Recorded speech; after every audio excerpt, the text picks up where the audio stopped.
outside. Very quick introduction on my part. My name is Graham Marley. I'm the current chair of the UKATA, or the UK Asbestos Training Association. I'm sure you've heard of UKATA. There are some UKATA members here today, and I'm sure most of you have probably done, or some of you have done some UKATA asbestos training in the past.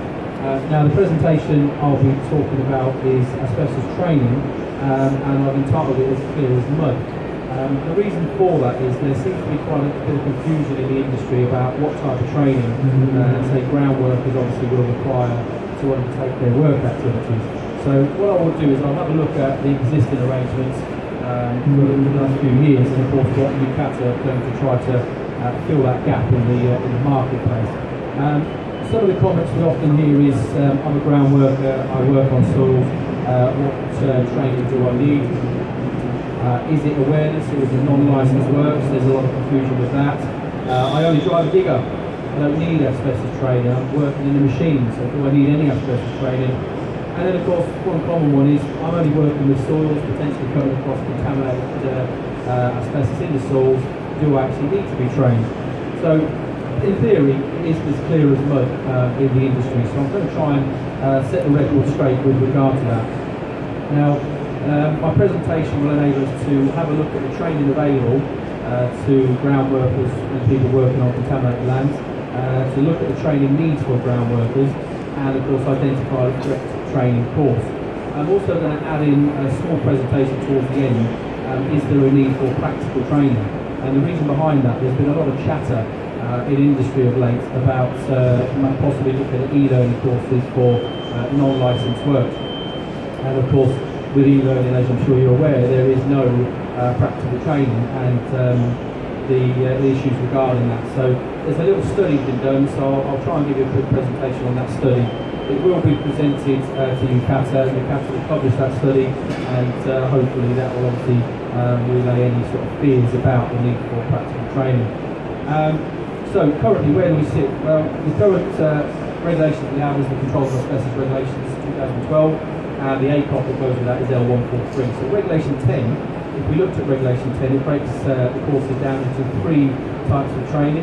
So we've got awareness, non-licensed and licensable. Sometimes referred to as Category A, Category B, Category C. We've moved away from that. That is the correct terminology from the ACOP. And if you're as old as me, you might remember Category 1, Category 2, and of course Category 3, as it was many, many years ago. Now, if we read the paragraph taken out of the ACOP, for asbestos awareness. It says asbestos awareness training is required for those individuals who are likely to disturb the fabric of the building. As we all know, ground workers don't work in buildings, they are working on land, they're working in soils. The buildings are probably gone in most cases. Sometimes the buildings are gone and possibly been buried into the ground 30, 40, 50, 60 years ago. So the awareness course currently laid down does target the construction industry. The non-licensed works training, people undertaking non-licensed work such as short duration works, small works, asbestos cement removal, drilling holes, etc. There is a guidance for that, that's called HSG 210.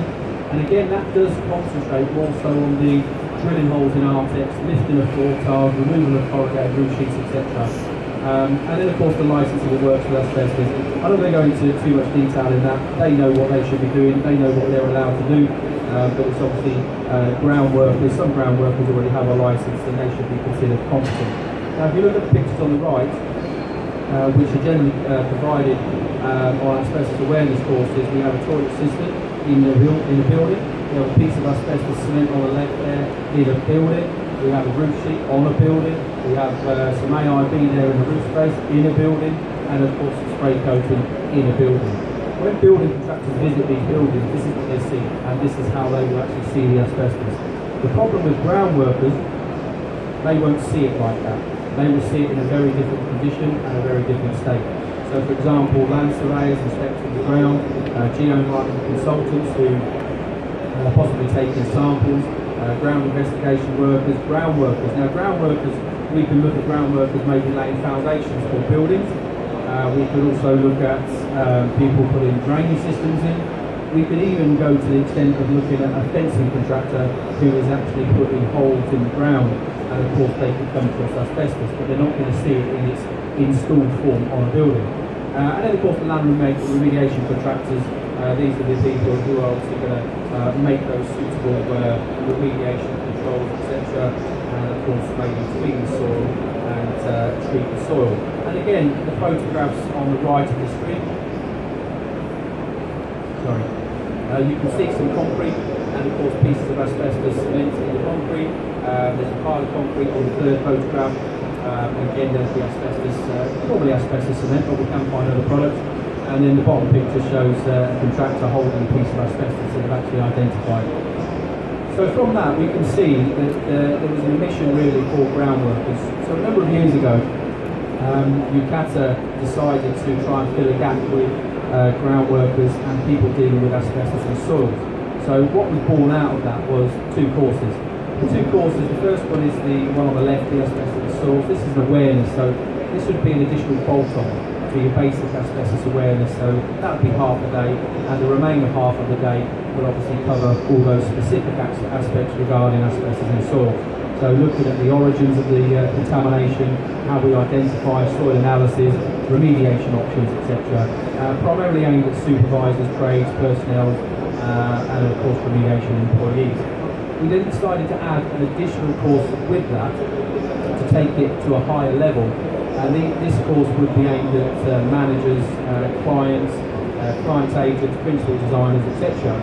That goes into a bit more detail regarding the legal framework, looking at the legislation, CDM, the Environment Protection Act in a bit more detail, how the site survey obviously would be undertaken, and of course with the long awaited HSG 248, which does actually cover soil analysis and of course soil investigation, picking up on that proposed document.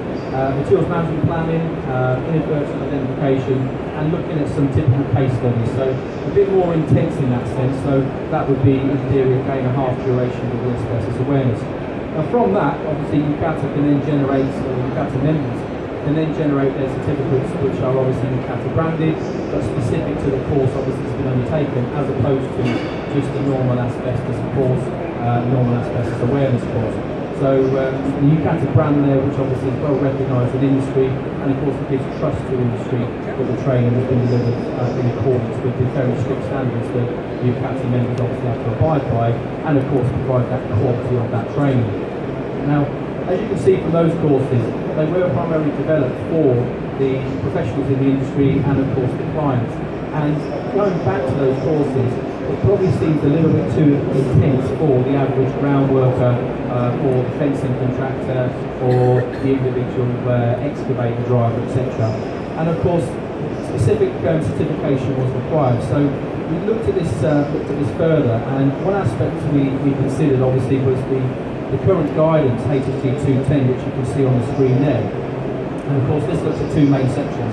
So we have the EMs, which is the equipment guidance, and equipment method sheets, which looks at the generics, if you like, the RPE, the PPE, the decontamination, etc. But primarily aimed at the construction sector, doing small works with asbestos. And then within the same document, there are 38 sheets, which again cover the tasks that need to be undertaken. And within those tasks, for example, we've got removing floor tiles, drilling Artex, removing roof sheets, removing cisterns, etc. And again, it's all related to buildings. Now, we could utilise some of that guidance produced by the HSE, but looking through HSG 210, there is one A sheet which is probably the closest we're going to get to ground workers, which would be A11, which is removing asbestos cement debris. But it might not be asbestos cement debris, it might be maybe some rope, or it might be some old floor tiles or a floor slab, which maybe needs rubbing out. So we're going to have to make this a little bit more specific. But the EM series taken out of the guidance, things like the wetting techniques, that's pretty standard. The dust suppression activities, whether it be in the building or whether it be on the ground, will remain the same. EM6 looks at the PP and the RPE, it's going to be the same. Decontamination isn't necessarily always going to be the same, and I'll look at that in a second or two. And waste is waste. The things that obviously for the ground workers doing non-licensed work, what we can remove from that is the vacuum cleaner. They're not going to use the vacuum cleaner on soils. And of course EM3, which looks at building mini enclosures, it's not something we're going to do. So the idea in principle was to utilise some of the guidance, but of course add in some additional aspects which are relevant to ground workers. Now, depending on the site and the initial survey, depends on the contamination, the likes of exposure, etc. it may be required that decontamination units are used on the site. Now, there's no reference to decontamination units in HST 210, and decontamination units have two purposes really for, or two uses on contaminated lands. Sometimes they're used on site just for emergencies, which is fine, and sometimes if there's a hotspot or a red zone, they will obviously use the decontamination unit to enter the red zone hotspot and then come back through the decontamination unit. So more specific training would be required for those types of individuals to using decontamination units. Now, the guidance for decontamination units is taken from HST 247, which is the licensed contractor's guide. And again, that is aimed at the licensed asbestos removal contractor, and they would have enclosures, they would have airlocks, they would have vacuum cleaners in their preliminary decontamination. So we need to try to devise a way of decontaminating ground workers who are going through from the red zone to the outside and vice versa, entering those contaminated zones. So we already have a syllabus for asbestos awareness. We also have a syllabus for non-licensed works. Rather than reinvent the wheel, what we have actually done is created a specific addendums to the original syllabi for ground workers, the first one being the asbestos awareness. Now, pretty much the content is the same, however, with the addendum, the principles behind it are to remove certain aspects regarding buildings, add in certain aspects regarding contaminated land, soils, etc., remove aspects regarding the UKATA emergency procedures, and add in specific emergency procedures for ground workers if they've got a decontamination unit on site or additional preliminary emergency decontamination procedures. Again, it's the same duration of course, 3 to 4 hours, test at the end of it, but rather than showing the pictures I showed you earlier of the corrugated roof sheets on a roof, it would show the pictures of the asbestos cement in the ground, obviously so they can spot it. Obviously with this course they're not allowed to work with asbestos. We also did the same with the non-licensed works. We used the existing syllabi, but what we did do again was remove the reference to the buildings and remove the reference to the emergency procedures, but we maintained the reference to the control measures, the RPE, the PPE, but of course looking at the different zones that they may have to enter, hotspots, red zones, a bit more concentration on the plan of work, making sure it's a suitable plan of work and job and site specific, because again there are no specific tasks that we can use for this, but the practical aspects regarding that training obviously will remain the same, RPE, control measures, decontamination, and of course bagging. What we get from that, or what your employees can achieve from that, is a specific course for ground workers. The title of the course, obviously, on the left is Asbestos Awareness for Ground Workers, which is specific, and then, of course, the same for the non-licensed works, and again, quoting the ground workers. So ground workers can achieve the correct training now with the correct certification, as opposed to just going through the motions of having just the basic asbestos awareness course, which will look at buildings as opposed to the contaminated soils, etc. Now, UKATA prides itself on practical training, certainly for non-licensed works and also for the licensed contractors that we train. However, due to this chatter that was on the web communities a few months ago, we decided to have a look at do we need to do practical training, certainly on a refresher basis. And a recent study was carried out by a member at Asbestos Training Limited to try and highlight the need for practical training. Now, the scope of that was to analyse the knowledge of the delegates based on their refresher courses. And there was a range of delegates attending the courses and took part in this study. Unfortunately, it was done in quite a short space of time, and we may roll this out further, but 72 individuals took part, and that did include ground workers, civil engineers, and of course a variation of the construction industry. The aim of that was to assess that need and of course determine how much was forgotten with regard to theory and with regard to practical. So 35 question training needs analysis was undertaken. 22 of those questions were based on theory, and 13 of those questions were based on how to undertake practical aspects of working with asbestos. Now, 6 of those questions were related to the control measure. The reason that was so high as opposed to the others is obviously the control measure is very important. It's the first line of defence and making sure we've got the proper measures in place. 3 on RPE, and you can read that on the screen there. Now, from that, we also asked the question how many years these individuals have been in the construction industry. And 61% of our study have been in the industry for more than 15 years, and that was again a mixture of ground workers, civil engineers and various different trades. We also then asked the question of how many years they've actually been undertaking work with asbestos containing materials, and that showed that 33% of our chosen individuals were working with it for nearly 15 years, and then the rest obviously again a third of 6 to 10 years and less than 5 years. But of course what we also wanted to ask was how regular the work they were undertaking with asbestos containing materials. Were they experienced? Can we define experience in the industry? Ironically, what we learned from this, that 3% of the 72 had worked with asbestos on a pretty much daily basis. 54% of the 72 only undertook tasks less than 4 jobs in a year. So can we quantify that being experience if all they're doing is 3 or 4 jobs in a year? Now, the TNA results that we achieved from this, out of 22 questions, 86% of the delegates got less than 50% of the theory questions incorrect. They were trained last year, some of them were doing this training for 5, 10, 15 years, and they still forget the information. So that does send a message that refresher training does have a place in the industry. On the practical aspects, 13 practical questions, 73% of the delegates got less than 50% correct on the practical questions. They weren't difficult questions, they were simple questions like explain how you would decontaminate, how you would remove your overalls. Simple things like how they take, when they take the gloves off, how they take the overalls off in the right manner, turning them inside out. But bear in mind, they are only doing 3 or 4 jobs maybe in a 12-month period. Now from that, we then broke that down into the 4 aspects of control, the practical, and 91% of delegates failed to obtain more than 50% correct answers on decontamination.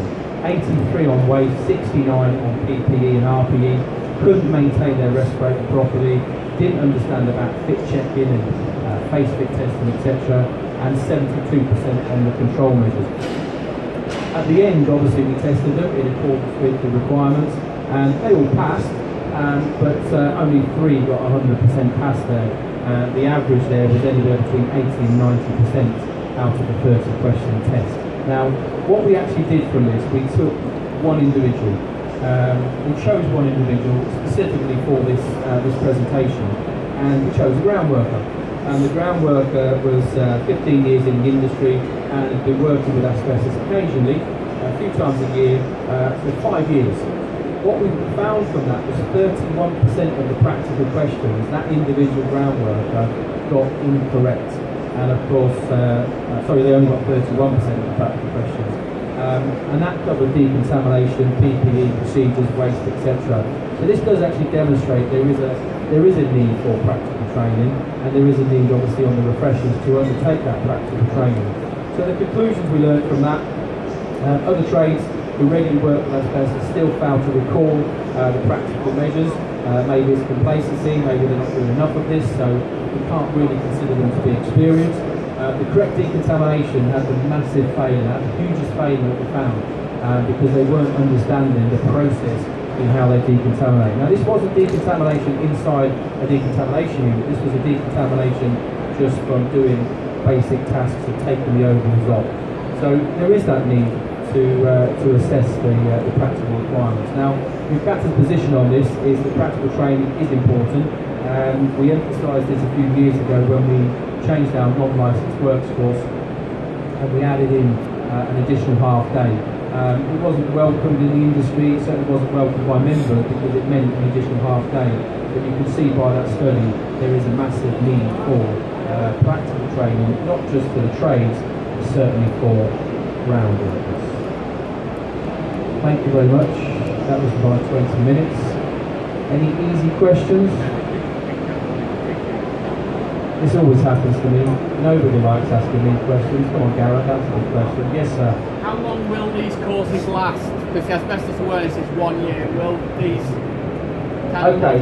be longer? That's fine. So they'll remain the same as the asbestos awareness for building trades and non-licensed building trades.